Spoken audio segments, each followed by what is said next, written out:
Hi, everybody. I'm Kurt Welling. I'm a senior fellow here at Tuck in two of our centers here, the Center for Global Business and Government and the Center for Business and Society. By way of apology or explanation, I'm spent 25 years in the securities business with a variety of firms from the 70s until 2001, and then I spent 12 years running an international humanitarian aid and emergency response organization called AmeriCares, and I'm here because I'm particularly interested in things that happen at the intersection of government, business, civil society, and culture. And so the conversation this morning was a fascinating one and is a wonderful point of departure for a session that is entitled Mentors, Public and Private. And I'm going to take the moderator's license to expand that notion a little bit to talk about the transference or the process of educating and transferring expertise and knowledge from one set of people to another set of people, which is one of the essences of mentorship. I know we're going to talk a little bit about what can be taught versus what has to be experienced and so on. And then I think we'll have the opportunity to have sort of a rich discussion about the extent to which mentorship works across geographic limitations, across cultures, and across different chronological experiences. So I'm probably the oldest guy in the room as I look around, and I know that my experience is informed by quite a different set of geopolitical, economic, political, and personal experiences. And as I look at the last panel that we had and I see the energy and I think about what informs those experiences, it seems to me that there's an interesting thing for us to talk a little bit about what's the impact of that on mentorship, on transferring knowledge and experience, and how does that affect the networks that are important to be able to either provide the support that we were talking about earlier or to scale enterprises. Let me just quickly introduce the panelists. Their bios have been given to you. Liat Aronson is sort of the most valuable player in each of these things. She was the moderator of the last panel, and she's going to be a panelist here. Liat, you know very well, is the executive director of the Zell Entrepreneurship Program that, as nearly as I can tell, spawned all of the entrepreneurs that we've had here today. So obviously an incredibly successful, and has a background in law, political science, and practiced M&A law, which I think you told me last night is the way you found your way into this line of work, which, as a former lawyer myself, I have to say has got to be much more exciting. Yadin Kaufman is known widely as one of the most successful venture capitalists in Israel, has been involved in venture capital since 1987 when he joined Athena Venture Partners. And very interestingly, I think for this conversation, Yadin also was the founder or co-founder of the first venture capital fund created to support Palestinian enterprise, and has also funded, and I think currently runs, a venture fund which is oriented toward sort of the mythical double bottom line, seeding companies that can be successful in their own right, but doing it in such a way that equity value is created for social purposes as well through quite a novel arrangement, which I'm sure you'll talk about. El Toledano, who is on the screen here with us, whose name you heard before when Eyal Gura was talking about partners in the creation of Zebra Medical Vision. Eyal has an extraordinary background and biography, including 7 years of military service in the IDF Elite Intelligence Technologies Unit, as well as a graduate of this now very celebrated class of 2003 from IDC Herzliya, which has surely got to be the most successful graduating class of any institution anywhere in terms of entrepreneurs. And so Eyal will speak to us from a remote. Where are you, Eyal? Sorry, I had to unmute my mic.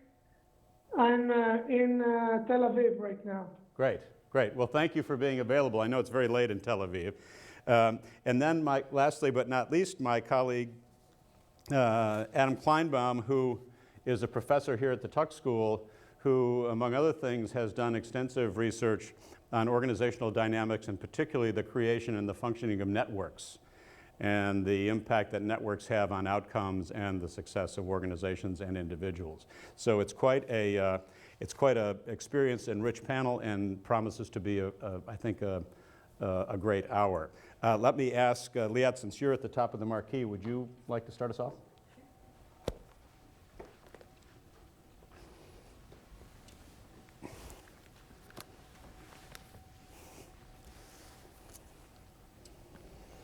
So my topic in the context of mentors, and something that has been raised a few times already this morning since we've started, is the idea of can entrepreneurship be taught, or rather, this is something born or bred?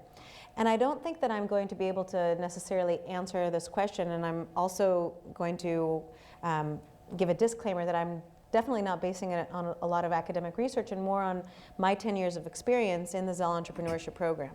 So as I mentioned before, I was a mergers and acquisitions lawyer trying to figure out if I could find something more meaningful to do when I got offered to come to the IDC. It's a magical place which I invite all of you to come see, because just parking the car there, seeing the eucalyptus trees, it's a former army base, and it's just such a beautiful place that it kind of captivated me, and I said, okay, well, whatever it is, I'll figure it out and I'll do it here. And I was probably almost I think I told you this last night, I was probably unequipped in almost every way to be the executive director of this program. I had no experience in education, nothing in administration or management, and I was not an entrepreneur. I did know a lot of entrepreneurs and VCs in my mergers and acquisitions background, but I certainly didn't have any experience. And in a sense, I grew and developed with this program as the program has grown and developed. We're now in its 14th year, and I'm going to be talking about it in the context of can entrepreneurship be taught? But just to bring it back to the point, I think that based on non-academic research, so this is Vivek Vadva, who's a TechCrunch writer in 2007, noted that 50% of students didn't even realize or didn't think about entrepreneurship in school. This is, of course, 2007, and I think that that's actually very different today. And only a quarter caught the entrepreneurial bug while they were in college, which leads to his conclusion that there must be a teachable moment, or this moment where that spark of entrepreneurship can be instilled in someone. So maybe suggesting that it's not something born, but something that can be sparked. I think Peter Drucker mentioned the fact that it's not a magic and perhaps not a spark, but it's something that is actually based on methodology and discipline. It's a discipline like any other discipline that has to be learned. So somewhere between those two, at the Adelson School of Entrepreneurship, that's just a new development at IDC, recently created in order to take this 14 years of experience that we've had with the Zell program and try to create something that will service the rest of the faculties at IDC, which tend to be social science based. So we have a law program, a business program, communications, government, computer science, psychology, and economics.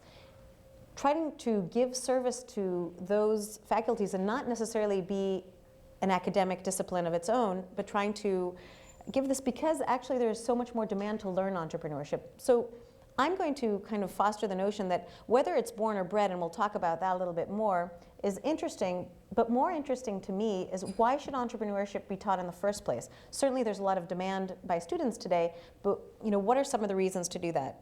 So entrepreneurship, just to kind of sum it up so we're all on the same page, is the idea of exploiting opportunity, putting capital at risk, trying to manage a business in a very dynamic and changing environment. Certainly in today's world, that's more and more the case. And then ideally employing people. I put that in because to me, the entrepreneurs that come out there because they only want to make money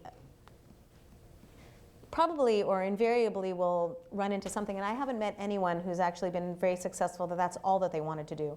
I think really entrepreneurship is a vehicle of innovation, but also economic development and growth, and ideally job creation, and certainly that's what research suggests.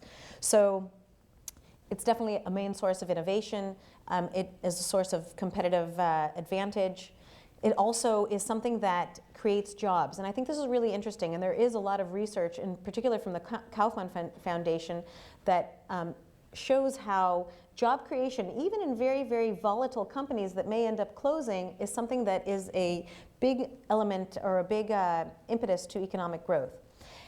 And then in turn, of course, you want to have the economic growth in order to alleviate poverty and trying to equalize things. I don't think entrepreneurship or technology in its sense is something that actually equalizes. In a sense, sometimes it exacerbates the situation. But certainly to the extent that you can have economic growth and development, I think that raises that.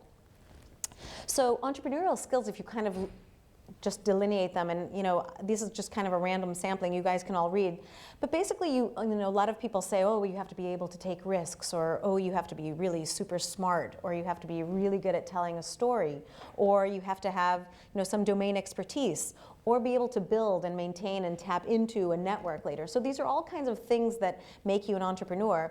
And by just kind of a small little analogy, I've got 4 kids, and each one of them has some skills that are certainly very entrepreneurial. The older one is always looking to make the world better and to make changes, and if he sees something, he's always trying to do it differently and improve upon it.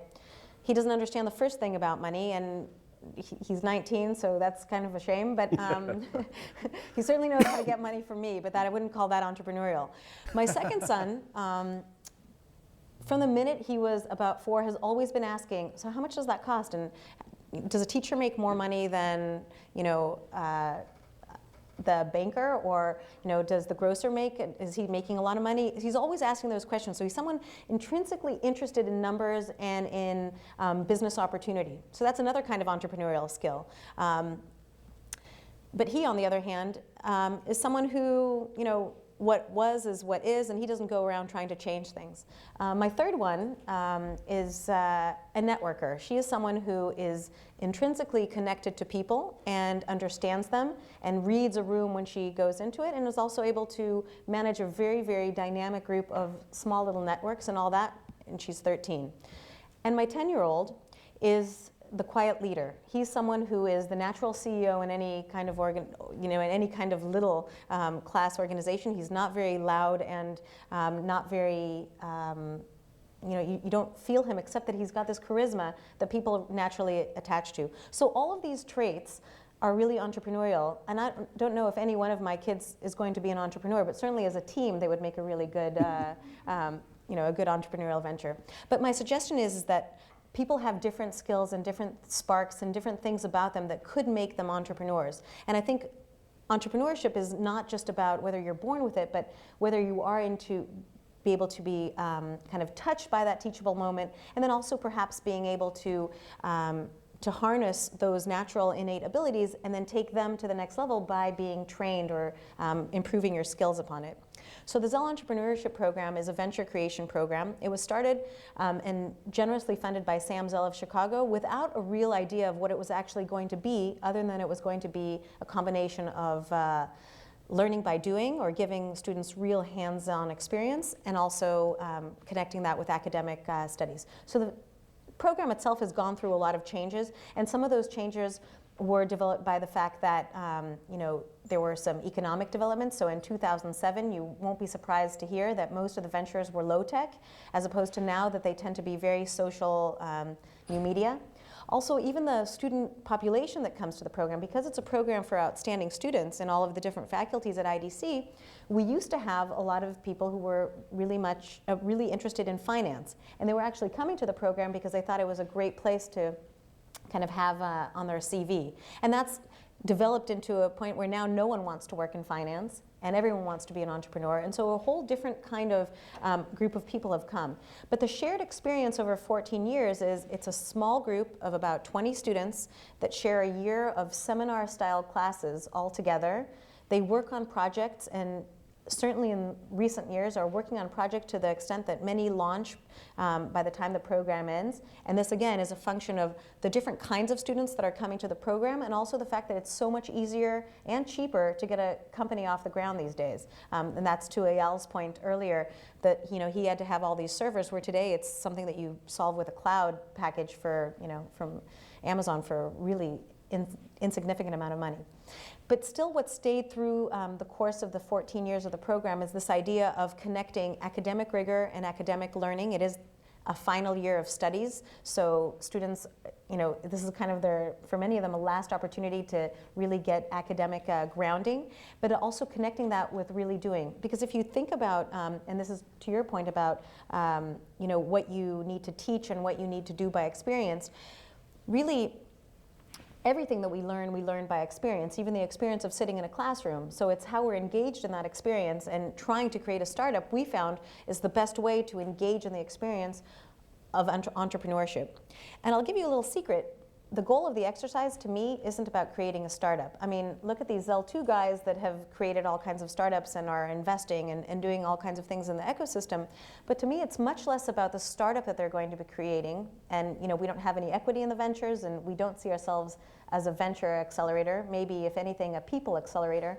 It's really more about what you learn on the journey. So it's the journey that counts. What you learn and how that can then be applied in all kinds of places. And that's a hint to what I think about whether entrepreneurship can be taught. I think there are a lot of things that can be taught, and whether they make you an entrepreneur is not really interesting. What I think is important is instilling an entrepreneurial mindset. So whether you go and, even if you're an investment banker, you think about things in an entrepreneurial way. And again, this ties into the fact of the ecosystem. So the Zell program doesn't exist in a vacuum. It exists in kind of what Bernie referred to as a very affectionate social ecosystem, where we have tons of mentors come into the program and give of their time, whether they're hearing the student presentations or they meet in ad hoc office hours and help the students out. They also come and give guest lectures and share in their experience, and we have a lot of our alumni involved. So Eyal teaches in the program, Yaron meets all of the startups, and we come for a visit in the United States and meet a lot of the alumni that are here in the States. But we are part of a smaller Israeli entrepreneurial ecosystem and a bigger Israeli entrepreneurial ecosystem abroad. This is just a kind of a great picture of a lot of the startups that have come out of our program in an effort to kind of connect to the idea of not necessarily celebrating failure, but giving the notion that failure is an option. There are some companies here that were sold, and there are some companies here that were closed, and there are some companies that represent the third or even fourth of the same entrepreneur. But we do have about 70 companies that have come out of the program, and right now about 35 active alumni companies. And we consider our alumni companies founded by alumni, not necessarily in the program. What happens in the program is a learning experience, and we're kind of tapping into what happens beyond that as well. And what's really neat about this is that we have 738 people employed by these 30 alumni companies.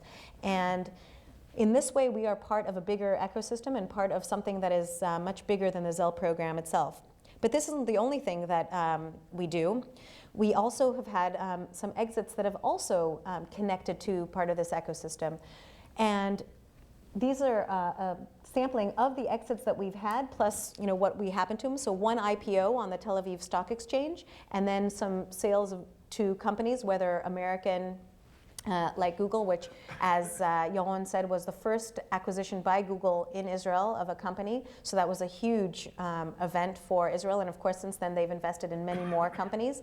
But also something that we also alluded to, the fact that some of these companies, like the Gifts Project, instead of the old model of coming in, investing in a company, and taking the 15 employees to San Jose, what they ended up doing is creating an innovation center, eBay's first innovation center outside of the United States, and making that, now it's a 30-people company with those mission statements and eBay things on the wall, but also an opportunity for some great social innovation. And it is a way for a big company like eBay to innovate, because they are able to have a smaller team on the ground that isn't afraid of failure and gets to try out all kinds of crazy things. And then what we celebrate too is that our Zell program alumni, now 272 strong, are doing all kinds of things beyond entrepreneurship. So they're not only entrepreneurs, and you met a few of the Zell 2 class. It seems like they're all entrepreneurs, but really there are 24 people in the class, and maybe about 10 of them are working in entrepreneurial environments, which is really considered, really incredible. But the rest of them are also doing great things. We've got in top positions in Microsoft and Google, but also in leading law firms and accounting firms. We've got zealots all over the place in the Israeli economy. Zealots? Zealots. Zealots, okay. Just Yes, wanted to we be had sure you're- yeah. we had one of the founding fathers of the VC community in Israel coin the term, and we've been using it since.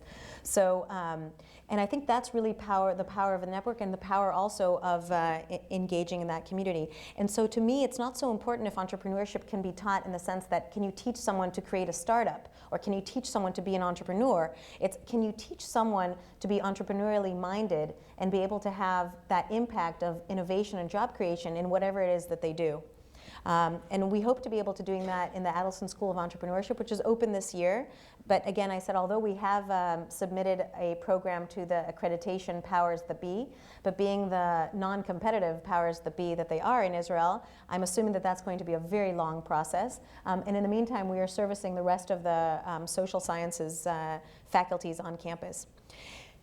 And I think all this ties into the notion that we're not just out there kind of, doing something really brash and bold. What we are is part of a growing trend of learning and studying entrepreneurship. So, in 1985, there were just a few programs. Now there are just literally tens and thousands of programs. Any university in the United States is going to have an entrepreneurship center, an entrepreneurship curriculum. And I think that's a great thing, because I think to the extent that they're creating entrepreneurs, well, maybe. But to the extent that they're instilling entrepreneurial mindset, I think there is research that suggests that that is an incredible impact. So with that, I'll just say thank you.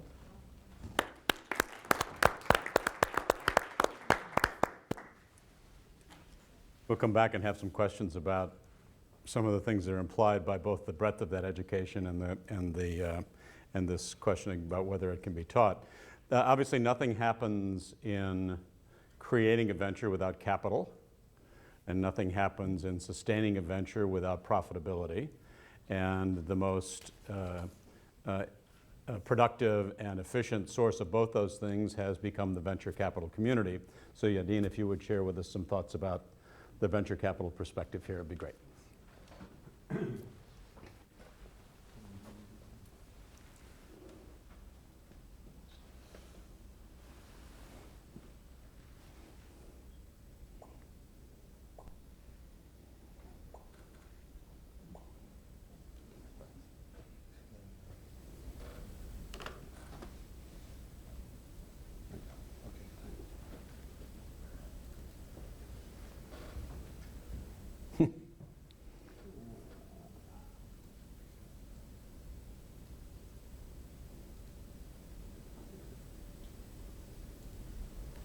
Okay, good afternoon, good afternoon, everyone.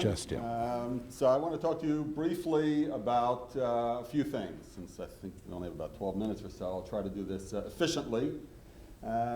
First of all, just a quick overview of where Israel has come in the past 25 years or so in terms of its startup nation, the phrase that you've all heard, of course. And secondly, touch on a few points about how this has happened. Okay, we've talked a lot about this morning, and I'll try to limit my remarks more to things that perhaps haven't been covered with as much depth. And third, I'll talk to you about two, I guess, innovative things that I've been trying to do with what we've learned and developed in the high-tech and venture capital sectors. Okay. So this is how I like to kind of summarize what's happened in the past couple of decades. 25 years ago, I moved to Israel 1985, so 29 years ago. And at that time, really, Israel was known more for oranges or agriculture than just about anything else. There were the beginnings of tech companies. Some companies had already gone public, but it wasn't it was a far cry from the startup nation that everybody knows about today, or from the Apple acquisition, which enabled it to set up an R&D center in Israel. And of course, you know about some of these companies, but Israel really has developed technologies that influence pretty much every aspect of your daily lives, even though you may or may not recognize that these are Israeli companies. Whether you use a cell phone, microprocessors in computers, the disk-on-key or thumb drive that most of us carry around, advances in healthcare, communications, internet, and even some new sectors. Somebody asked earlier about the electric car, I think it was you, about Better Place. Not a success, but still, I think, a very vivid example of Israeli chutzpah, innovation, and thinking big, which some of the aspects we'll talk about. And of course, this is no longer a secret. The leading tech companies in the world have set up shop in Israel, typically by acquiring Israeli companies to acquire the teams of entrepreneurs and to tap into this really unparalleled base of R&D and entrepreneurial leadership that exists there. So let me touch on, my views, and everybody has their own thoughts about how this has happened. What prompted this incredible burst of innovation in recent decades? And the first thing I want to touch on, and I'm not sure it's been covered enough or emphasized enough, really is the people. I mean, the HR expert here, mentioned the importance of people, and of course that's what drives every successful business. The kind of logos I've just showed you, it's what contributes to the success of venture capital firms, even though we like to think that it's all our own genius and techniques. But of course, we're investing in people at the end of the day. And what is it about these Israeli entrepreneurs, some of whom you met earlier today, that I think is responsible for much of the success? And I want to touch on a few personality traits or characteristics that I think are important. So first of all, confidence. I mean, you don't succeed in building a global tech leader, certainly not from a tiny country like Israel when you're thousands of miles away from the market, if you don't have tremendous confidence in your own abilities. And Yossi Vardi, who's a well-known figure in the Israeli tech space, talks about the importance of the Jewish mother in the high-tech nation. And he's being a little facetious, but this kind of confidence gets built at home. Israeli kids typically think they can do everything, and some of them go off and do that. It's a very informal culture, which I think is important. It was mentioned earlier about the hierarchical systems that exist in other places. That's not the case of Israel. Okay, I mean, I happen to be wearing a tie, but it's a rare sight in Israel. People are taught to question authority, even in a place like the army, which in other places is unheard of. But people are encouraged to question and to think for themselves and to think outside the box. Impatience. It's a tremendously aggressive, impatient culture, if you will, which can be very annoying at times, like if you're sitting at a light which has just turned green and everybody starts honking basically before it even turns green. But that same impatience, I mean, the positive side of that impatience is really a drive to get things done. And if you want to be successful in business and in tech entrepreneurship, where there are lots of other bright people all over the world, in Silicon Valley and in Route 128 and in China and other places, trying to do the same thing you're doing, or at least solve the same problem, you have to have that kind of drive and anxiousness, if you will. Another aspect, which again I'm not sure has been mentioned, is the global nature of Israelis. I haven't been to Nepal, but I understand that certain places in Nepal, signs are written in Nepalese and in Hebrew. Okay, not because there are a lot of Israelis living in Nepal, but because they get there and they get to just about every corner of the world. Brazil was mentioned earlier. This is very important if you're trying to build a successful export-oriented business. This familiarity with other parts of the world, other cultures, other people. Every Israeli, almost every Israeli, after their army service, they spend at least a year, in some cases more, out traveling the world. Many Israelis come to the U.S., whether it's very few come to undergraduate education, but many come to do graduate degrees here. Many come work here, and those interactions are extremely, I think, important for the success of the industry. I say here riskophilic. I'm sure that's not a word, but Israelis tend to thrive on risk and uncertainty. Some would say insecurity or tense situations, but that's, again, I think a huge contributor to being willing to jump into a very uncertain, very high-risk environment. We all know that the majority of these startups fail, right? It happens in the US, it happens in Israel, it happens everywhere. Israelis aren't overly concerned about that. I'm not sure I would agree that it's, because everyone's so affectionate over there, but it's, there is a very kind of feeling that, hey, we're all in this, we're all in this together, and, the main thing is to try, right? The main thing is to try and to do something and make an impact. And if you fail, you jump into the next thing. Teamwork is something that is incredibly important in a startup, of course.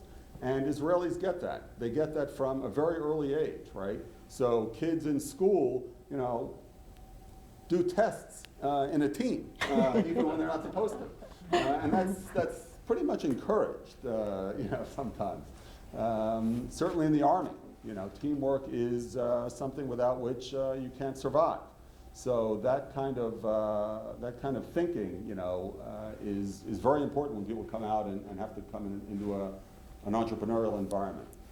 And finally, I'd say in terms of the kind of culture or the people, is that today young Israelis typically or very often want to be entrepreneurs.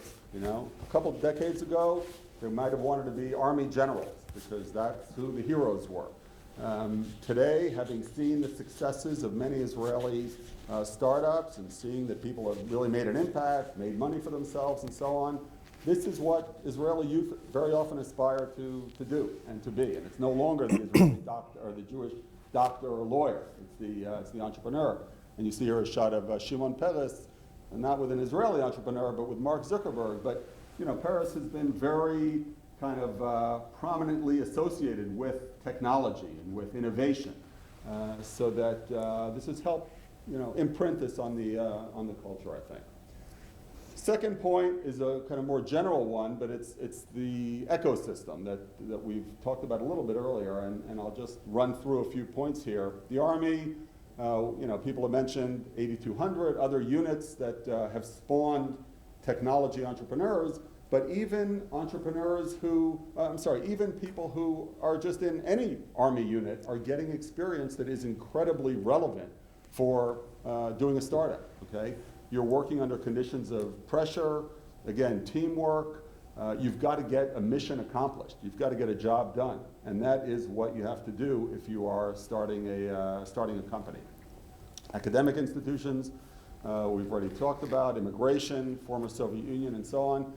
One point that I don't think we've covered is the relationship or the symbiosis with the US, which I think has been without which Israel would not have become a startup nation, okay? Because we have a startup partner, and that goes to every aspect of the high-tech world. It's Israeli, it's those students who come study here, it's Israelis who come work in US tech companies. I mean, Intel was mentioned earlier, has a huge facility in Israel. You know how that started? It started because an Israeli wanted to come back from Dov Froman, was working at Intel in the US, like many Israelis, wanted to bring his family back to Israel. Intel didn't want to lose him, so they said, hey, instead of you going to some other company in Israel, why don't you start a little something for Intel over there?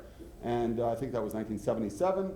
And today Intel employs, more than 10,000 people, I think, in Israel, and it's a huge operation. So that, and that of course relates to the financial ties also, the venture capital industry, which I'll talk a little bit about.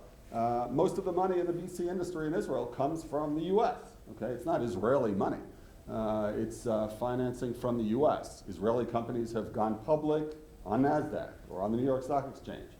They've raised money from US companies. They've been sold to Israeli companies. Most of those logos that I showed you are US companies that have bought Israeli companies. So that has been absolutely critical, and we have to, I think, make sure that relationship continues, because it's incredibly important for the future success of, or the continued success of Israeli tech. I won't dwell on all these points, but venture capital, let me talk about a little bit. Clearly, this is the lifeblood of every high-tech entrepreneurial system. Without it, these companies can't develop. They need less of it today very often than they did years ago because they're developing some internet app and because the cost of computing has come down so much. But still, venture capital or funding, risk capital is important. And Israel has had its fair share of it. I'll show you just a couple slides. This is a very cyclical business. What you see here happens to be public offerings by Israeli companies between the years 97 to 2003. It could be just about anything related to venture capital. But in a few words, the venture industry in Israel started with this fund that I joined. It was a fund that was raised in 1985, $29 million fund. And until the early 90s, there was only that one fund. Okay, so the whole venture industry was a single fund with under $30 million under management. The government, which I'll mention a bit later, got involved and really promoted the high-tech industry. We also had some early successes in Israel, and this brought a tremendous amount of money into the venture industry in Israel, so that by the year 2000, $3.2 billion were raised by Israeli venture funds in that single year alone, okay, coming from 30 million just a decade earlier. So it's it was an incredible influx. Naturally, the number of quality companies and entrepreneurs did not keep pace with that huge influx in capital. So returns suffered, as they did in other parts of the world for other reasons. And then you saw this huge crash in the venture industry in the early 2000s, so that no companies went public and no new money was raised, in fact, in the year 2003, I think. And it has since come back. This is a kind of different scale, but this is from 2011 to 2014. You can see that these are quarterly figures, but on average about $2 billion a year, $1.5 to $2 billion a year is being invested in Israeli high tech, which is much less than a decade or so ago, but is still a lot, and it's a lot by every means of comparison. This is on the right slide, or the right chart shows you venture capital per capita. And the US, which is very often thought of as the place for venture capital, you can see that about $75 per capita per year invested in venture capital. In Israel, the number is more than double that. Okay, 170, it's not to scale here, it's $170 per person. So, we have nothing to be ashamed of, even with this lower level of venture capital investment. The third point I want to mention is the government. And government gets criticized for a lot of things, but the government of Israel did some extremely smart things when it came to promoting the development of venture capital and high tech in Israel. The first program was something called the Office of the Chief Scientist, gave grants, matching grants for R&D projects in Israeli companies. The Bird Foundation, a few years later, again, a US-Israel, this stands for the Binational Industrial R&D Foundation. Each government kicked in, I think it was $55 million, a small sum, and only the interest off of that money was invested in joint projects between Israeli and US companies. Very successful program. And most notably, Yozma, which was a program in which the government of Israel put in $100 million into 10 venture capital funds and in the early 90s, and that really led to the big boom in the venture industry in Israel. It also helped create the right environment for venture capital and for high tech with some other programs. If I had more time, I could talk to you more about that. Last point, and actually this was, I think, Guy Rolnik's last point also, is that we had no alternative. Okay, so why did all this happen? Well, really there was no alternative. We have or had until very recently, no natural resources. The domestic market is tiny, so if you wanted to do anything, you had to think about reaching export markets. The region was largely closed to Israel, so this meant exporting typically to the US or to Europe, more recently to Asia as well. And of course, we had the advantage of having a highly educated and entrepreneurial population. So that just made it obvious that high tech was going to be the key, and of course the whole challenges I won't get into now. I want to talk to you about two other things that I'm involved with that kind of take some of what we've built up in this high tech nation and try to use it to accomplish some important, I believe, social aims. One is a program that Kurt alluded to called Tmura. It's a nonprofit that I started about 12 years ago, which gets high-tech companies to allocate a very small piece of their equity for the benefit of the community. Okay? So a company starting up might give 0.25%, 0.5%, 1% of its options, set them aside or donate them to Tmura, and then when some of these companies later get acquired or the options become valuable, the funds or the cash from those options then get donated to education and youth-related charities in Israel. Actually, Eyal is on our advisory. Is Eyal here? He's on our advisory board and has been very helpful in getting companies involved. And we've gotten now 362 companies in Israel to donate this funding, and it's gone to support many very worthy causes. Waze, you may have heard of, was acquired by Google for $1 billion. Well, less known is that $1.5 million as a result of that acquisition went to 5 nonprofits because they had set aside some options for the benefit of the community. The other initiative is a regional one, and as Kurt mentioned in his intro, I've started together with a partner the first venture fund to invest in Palestinian companies and to try to help build a little bit of what we've done in terms of the startup nation next door. And just tell you a little bit about that if I still have a couple minutes. Sure. Okay, so many of you, or I don't know, but some of you probably, your only association with Palestine, Palestinians is terror, conflict, and so on. But there's another thing going on there, and that is a small but I think important and dynamic community of young entrepreneurs who have some of the same characteristics that I described among Israelis, and who are trying to build companies. They've come out of some of the universities in the West Bank. There's Bir Zayt, there's An-Najah, there are a few others that have IT faculties. And some of these people are coming out and thinking about how to use those skills to create value. Initially, a few companies started doing outsourcing for Cisco and for other companies. Today, more people are thinking about developing their own products that can be sold and exported. And you've got some incubators there, accelerators today, and now you have our fund and also a couple of other funds that have been raised to invest in later stage opportunities there when they exist. The market for Palestinian entrepreneurs, unlike that for Israeli entrepreneurs, is largely the Arab Middle East, okay, which is a market of 350 million people, very fast-growing demand for technology, for internet, for mobile solutions. I think 10 years ago, there were 5 million people online in the Arab world. Okay? Today, the number is 120 million, and the number is growing. Mobile phone penetration is over 100% in some countries in the Arab world, notably in the Gulf.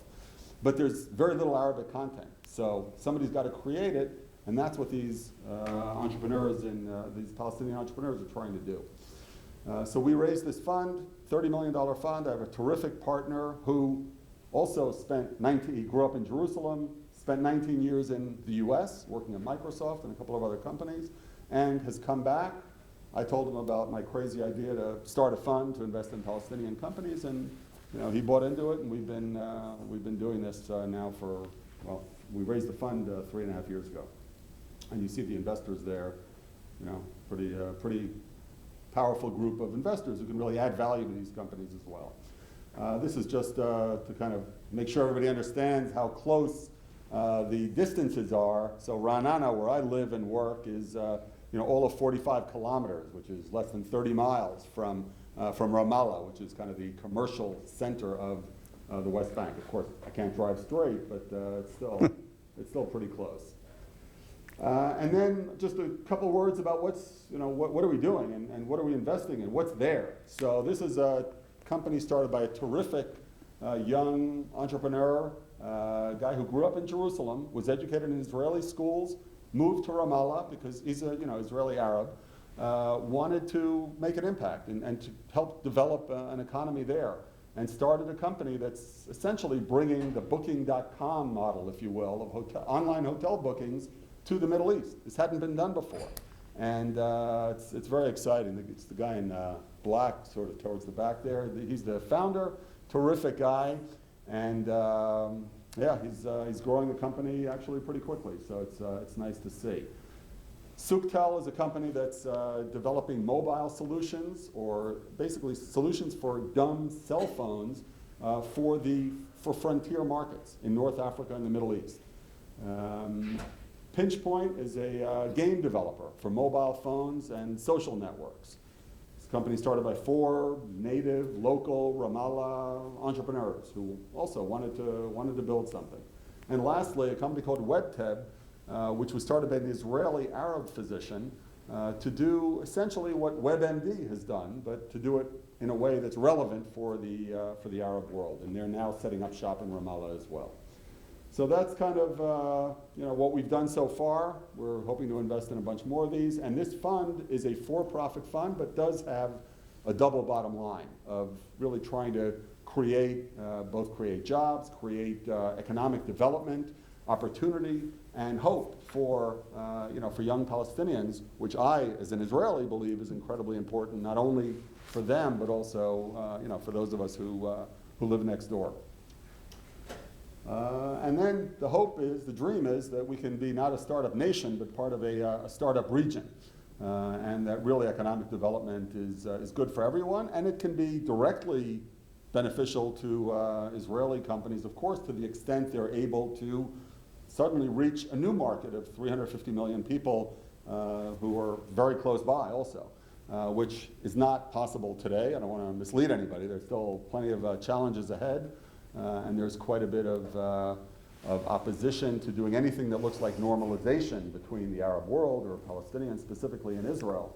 But you have to, as I said, you have to have a kind of goal and target to work towards. So that's what we're hoping to get to. I think I'd better stop here. And, Great. Thank you, Yadin. Obviously, one of the subtexts there is that just as the ultimate path to sustainability is the creation of wealth, the ultimate path to developing society and solving some of these political problems is the creation of opportunity and wealth. I'm going to go off script here a little bit and ask if your Palestinian venture fund is still taking outside money. If it is, we can check with you later. Yeah. Eyal, you've been very patient in waiting. We can see you very well here, and you've had the benefit of hearing Liat and Yadin.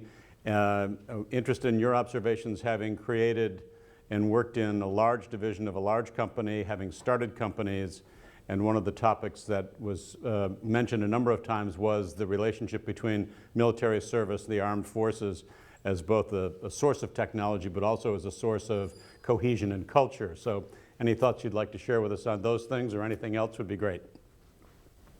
Yes, thank you. I would like to touch upon a few characteristics of the Israeli Army service. And by pointing those,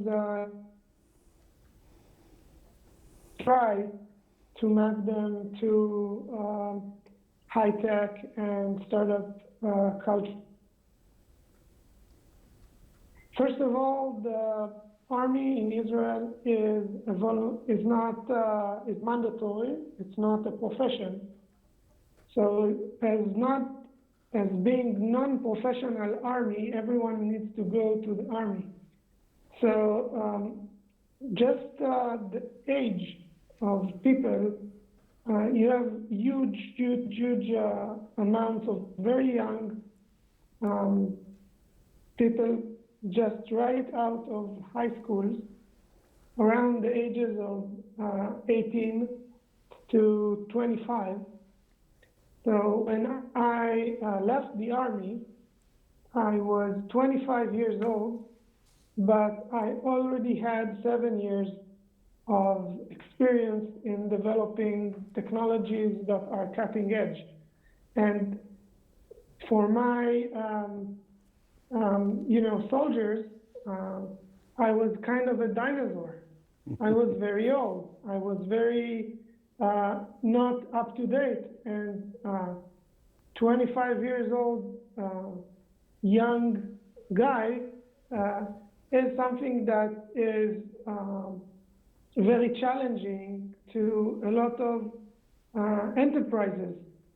So you can be very old and very young in the Army, but essentially the age ranges are very condensed into a big population around the ages of 18 to 25. In terms of the human resource, the Army is not very different than the NBA in the US. So there are scouts who are and doing some competitions in programming and following through robotics competitions and programming meetups, and send the scouts to and various high schools and follow through and try to find those talented students. So if you are a curious 17-year-old hacker trying to penetrate a bank, it's not necessarily considered a bad thing in Israel. You will probably get recruited to one of the Army intelligence or Air Force units. So there are a lot of efforts into scouting, finding those talents, and also there is a lot of challenges. So being a young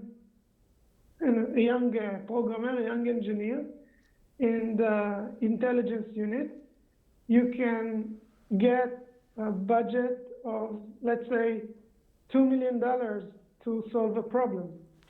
And the challenges basically are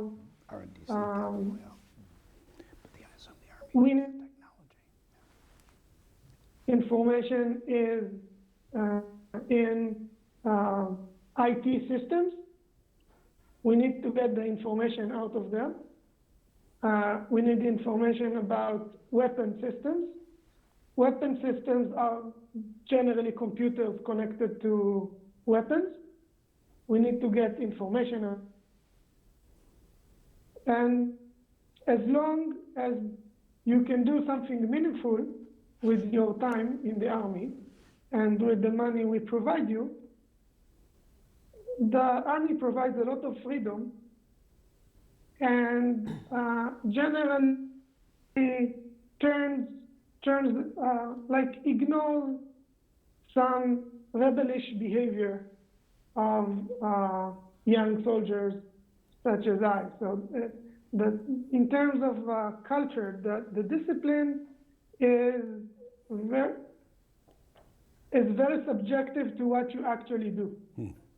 So if you do something amazing, but your behavior is not according to code, that would normally get ignored, and you will not get to spend time in jail, but you will get more time to spend on your project. For an army to have this kind of inner rebel patience or freedom to give young people a lot of budget, a lot of responsibility, and say, okay, you just go ahead and prove. With the fact that there is a big concentration of talent in the same place. And just the age of people that are very young, of drive to prove yourself.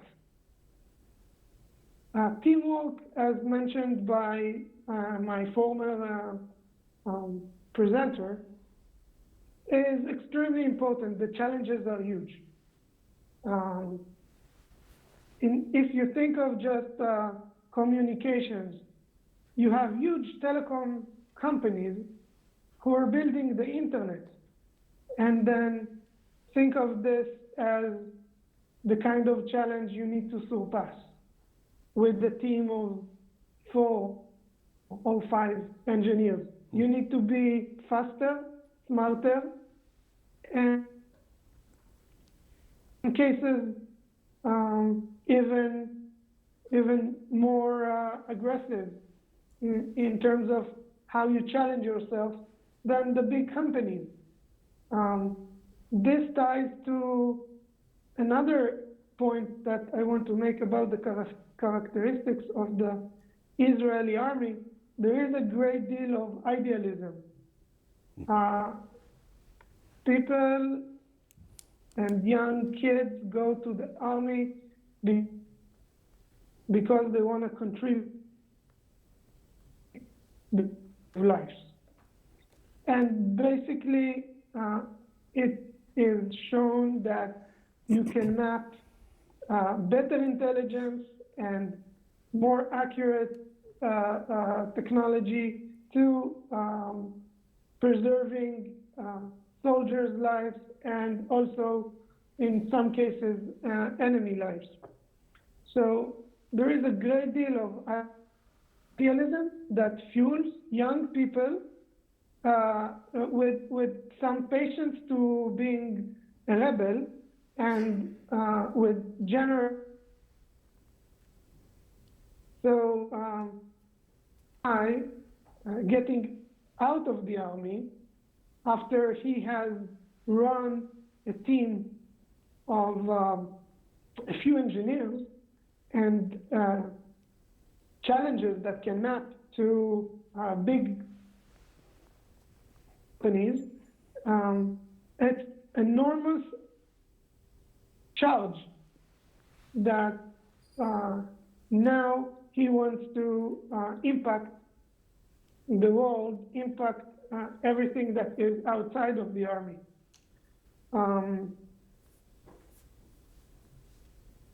I think another thing that I want to point out, and Liat mentioned that there might be a teachable moment in the Zell program where talented and smart just say, I can be an entrepreneur. I think, at least my personal experience in the army is that I had a teachable moment that was more kind of empowerment. So I can actually do that. When you get like a strong conviction that you can actually do something, and then we will not support you, and then you say, screw you, I will work at night and do it and prove that you are wrong.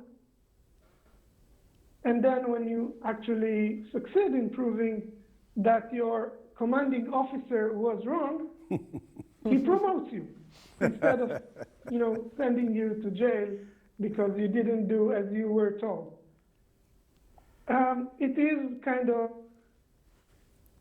It is an experience that is shared among a few of my friends, and as many very intense environments, the army in Israel generate this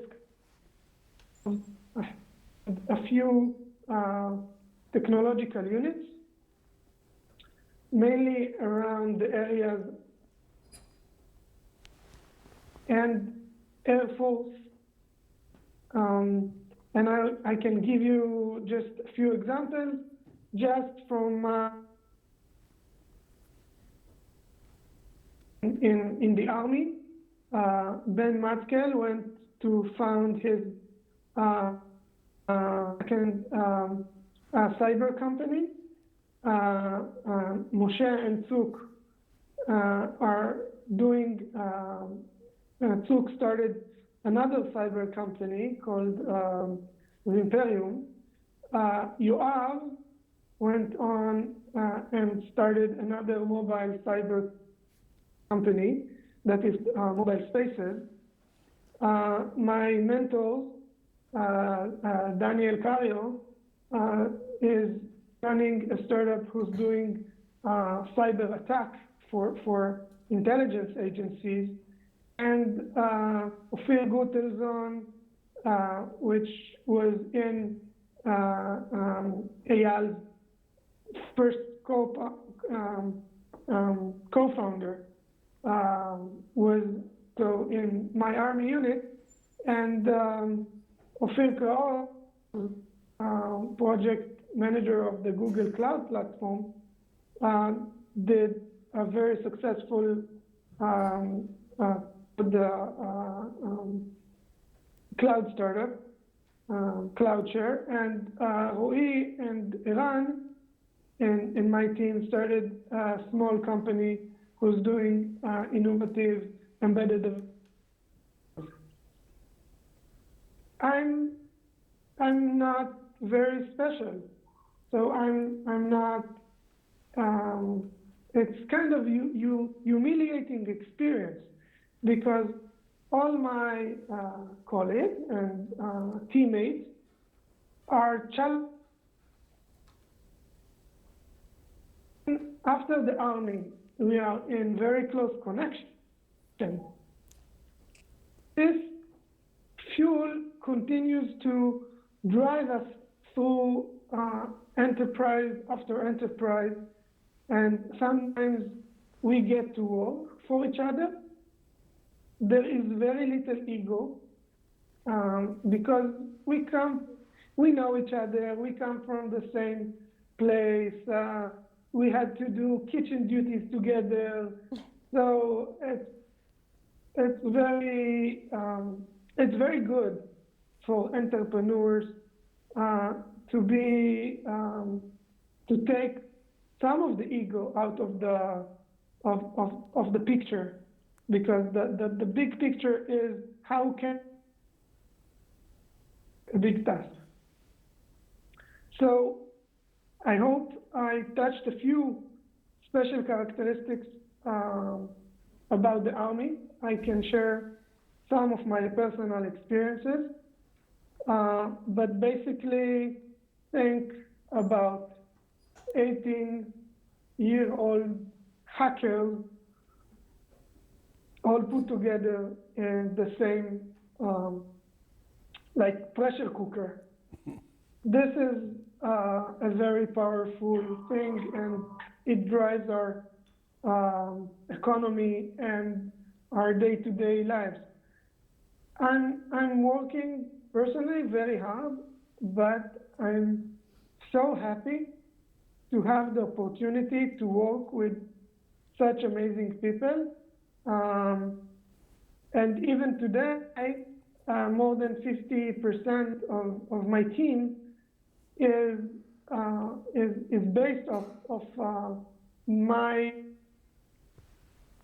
and since we already know to count on each other, and we already how to trust each other, all is left is just to do a good job in solving a problem. I think personally, one of the things that I can say and tie it back to the previous speaker, the US serves an important goal also during my Army service. The US agencies were not something that was unheard of, and the U.S. Defense support budget was something that was very helpful at times. And when I had the opportunity to go and do graduate school in the U.S., I think it contributed a lot to kind of completing my view and seeing a chance to solve greater problems, bigger problems that are to the best interest of humanity, and not only to think how I can turn an exit of some.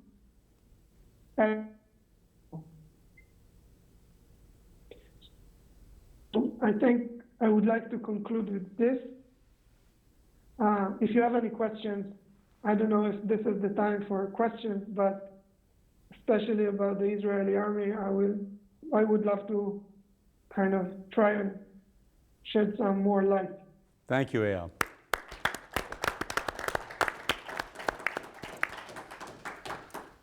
You illuminated a number of, I think I noted 7 or 8 unique characteristics of the experience in the Army that perhaps we'll want to come back and talk about.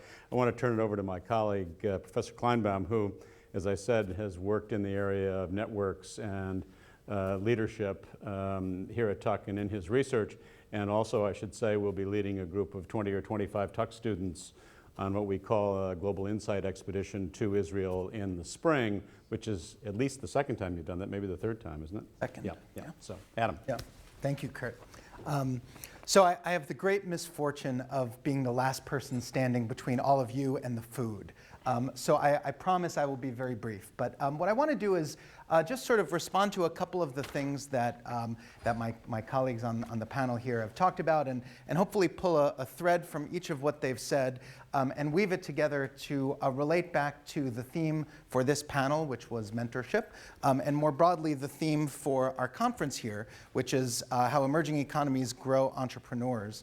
The case of Israel. And the thread that I want to pull begins with Yadin, who talked about the people and culture of Israel and some of what made them, made you in some cases distinctive.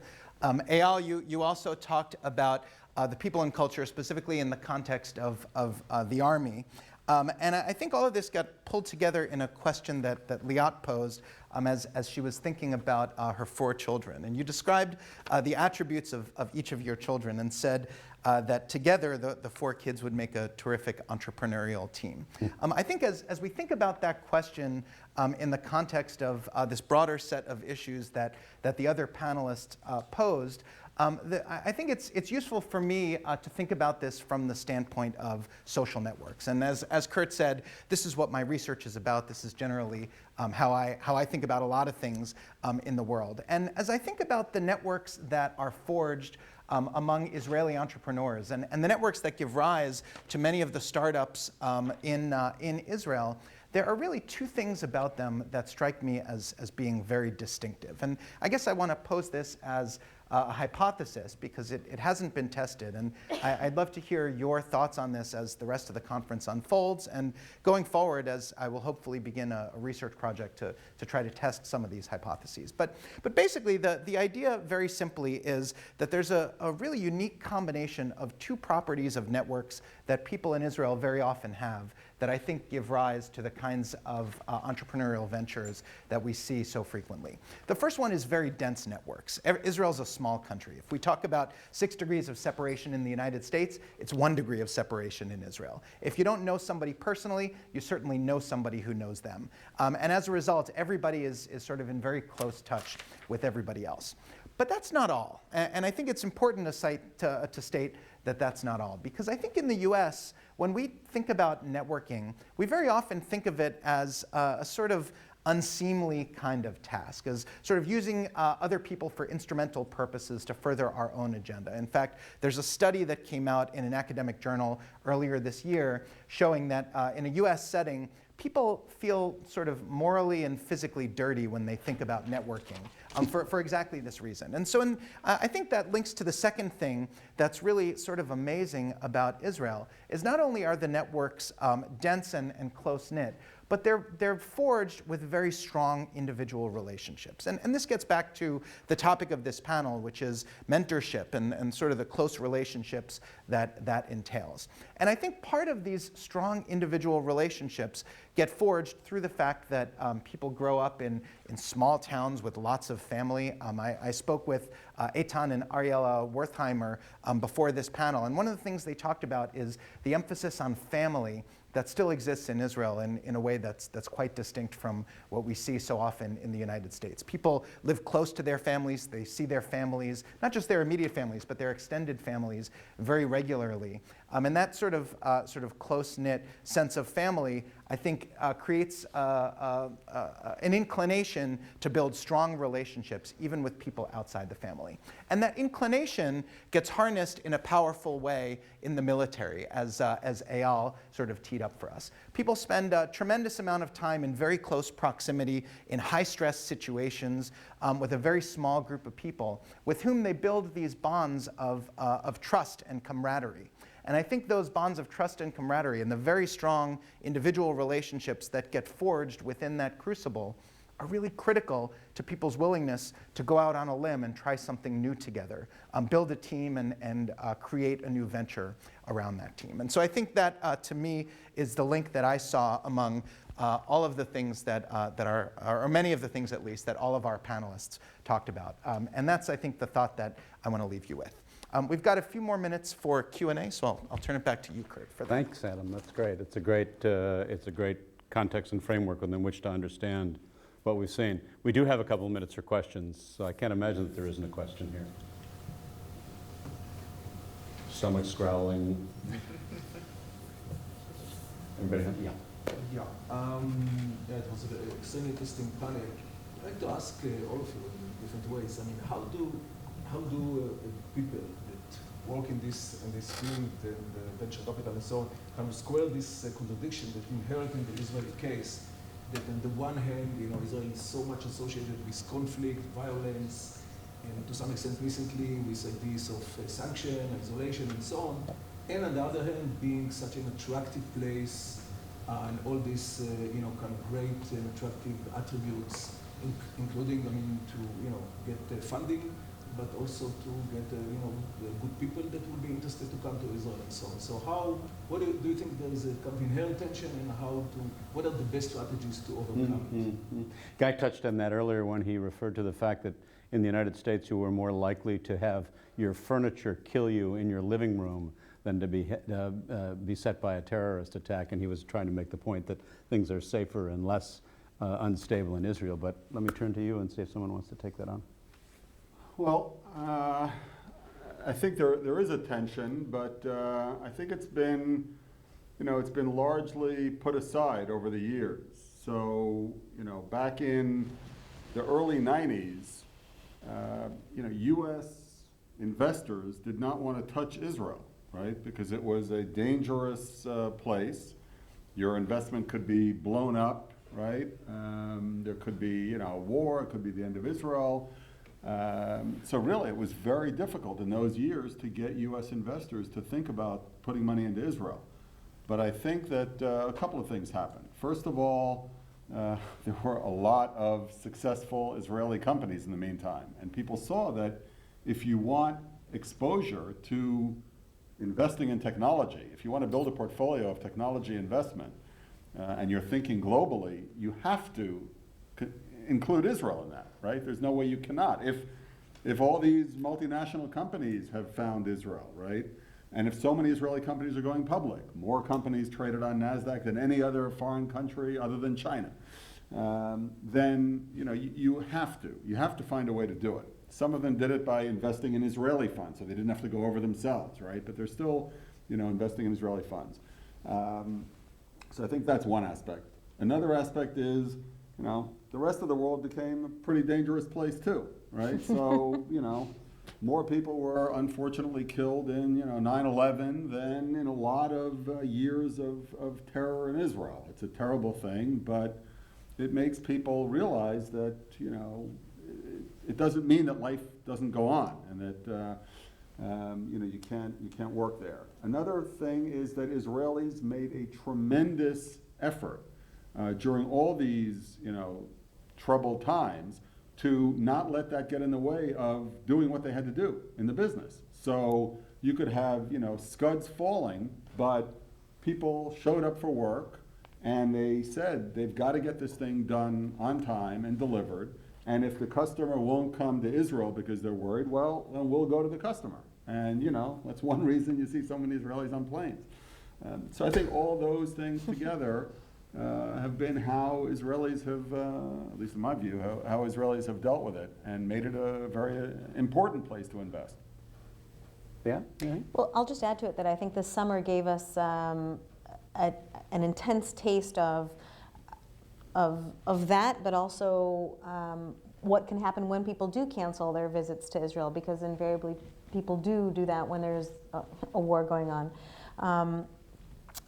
And still, I think if you spent the days in Tel Aviv, you saw that there's still a bustle and people are going out and about and doing their stuff, and classes were being taught.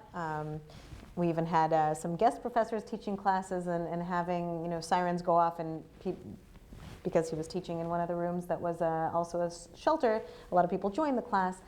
So there were a lot of kind of crazy and odd things that are like only in Israel kind of moments. I hosted a group from WashU that spent 6 weeks of the very intense 6 weeks, and until the United States issued a warning and actually shoved them out. So I think this summer has been really like a test to it, and I think we passed the test. It's still, I think it is very hard to get people to come to Israel. We're in the middle of a war, so we need to make sure that we're not doing that so much. But still, it made me feel, the gumption of Israelis to keep on going, even in these trying times, is something I think that when things calm down, the rest of the investment world certainly appreciates.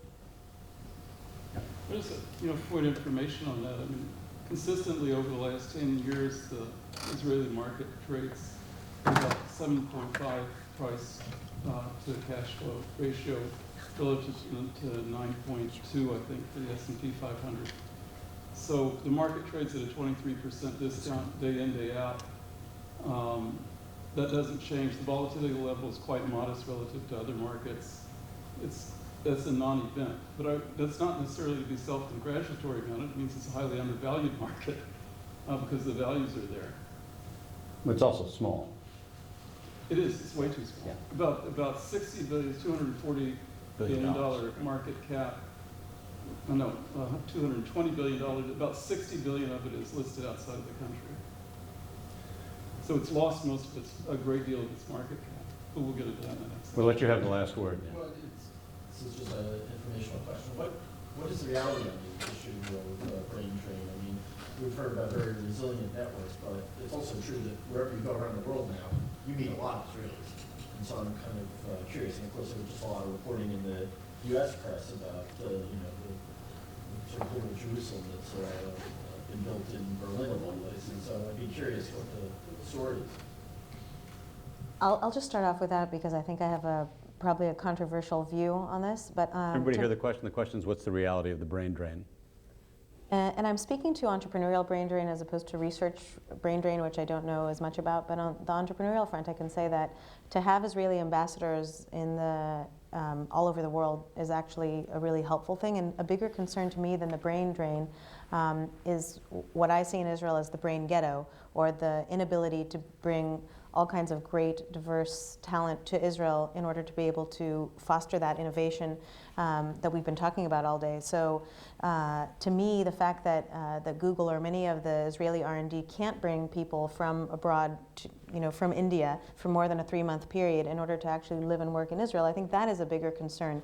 And I would venture that Israeli innovation would probably be better served by having Israelis all over the world being ambassadors, but also being able to bring in a lot of talent into Israel and make Israeli innovation something completely exportable. we have serious labor shortages in those critical areas that would benefit from labor and migration. I'm not disputing both are bad. I'm just curious as to, Yeah. and it's great to have ambassadors, but people who go and don't come back is also. Right. Well, part of this would go to Adam's point about the density of and the pervasiveness of the network, right? Getting I think the question is, you know, if people go abroad for a few years to study, to work, to build relationships, I think that's very helpful. And, you know, many Israelis, I think many of the successful Israeli companies have succeeded in part because they've had people in the U.S., you know, Israelis that they've been able to tap into who've helped build their business. So that's very important. When people leave and say, you know, this is a terrible place and I'm getting out of here, and, you know, they probably don't have good things to say as ambassadors when they get to wherever they're going, you know, that's obviously of more concern. I don't think that, you know, looked at objectively, I don't think that's, you know, a major issue. And in fact, I think I just saw a study recently that, that the actual, you know, number of emigres from Israel is historically very low, or at least was in 2000, I think it was 13. And 2000, excuse me, just to add, there was more in-migration from the United States into Israel than out. Right. I think probably you know, there's an opportunity cost, or whatever the right term is, of people who are not coming, who could be, you know, immigrating to Israel. There's more of it than there was, but you know, we should be able to attract more people who want to be part of this startup nation, and you know, we need to keep improving the situation and, you know, working on the political front too, which we haven't really touched on, but you know, in order to make it a better place for people to come.